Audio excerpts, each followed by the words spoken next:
ئەوەی کە لە پشتۆمەوەی ئەمە هەمویان بەو ڕێوڕسمە دەچنە ئەشکەوتی قسن قاپان لەوێ پەیمانی خۆشەویستی و پێکەوە ژیان جارێکی دیکە دووپاتەکەنەوە چونکە بە پێی ئەو نەریتە ئاینی کە لە ئاینی زەردەشتە هەیە ئاینی پێکەوە ژیان و ئاینی خۆشەویستی ئەوان دەیانەوێت ئەمڕۆ بەگوێی هەموو ئاینەکانی دیکە بدەن کە ئاینەکەیەوان پەیامی خۆشەویستی و پێکەوە ژیانی هەڵگرتووە.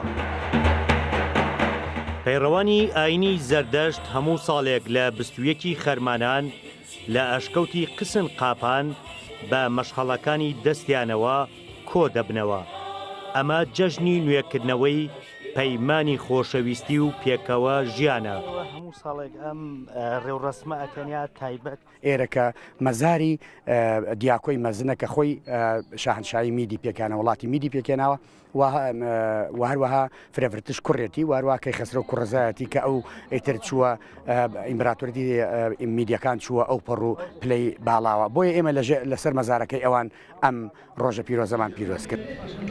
ئەم ڕۆژە لە لای پەیڕەوانی ئاینی زەردەشت بە جەژنی پەیمان ناسراوە.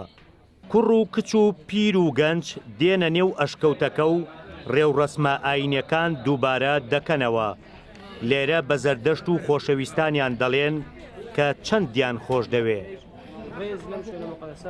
ئەمڕۆ هاتوین لێرە وەکو زەردەشتیانی کوردستان هاتوین پەیمانیوە بکەینەوە لەگەڵ خاک و نیشتیمان لەگەڵ زەردەشتی مەزن و ئاهورا مەزای مەزن و هەروە هەیمە هاتوین پەیمانی خۆشەویستی لەگەڵ هاوسەری خۆشەویستم نیوە بکەینەوە. یەکێک لە توقوسە ئاینیەکانی ئاینی زەردەشتی لەو ڕۆژەدا بۆ نیەتپاکی خۆیان دەست دەخەنە نێو ئاگرەوە.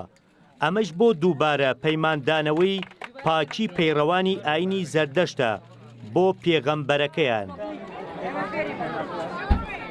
ئەم ئێوارەیە هاتوین لەگەڵ ئەو کەسانی کە پەیڕەوی ئاینی زەردەشتیەکەن لە ڕێوڕسمێکی تایبەتیە کە هەموو ساڵەگەنە لای ئەم ئەشکەوتە بۆ دووپاتکردنەوەی پەیامی خۆیان کە پەیامی ئاینەکەیان ئاشتی و پێکەوە بوون و خۆشەویستیە.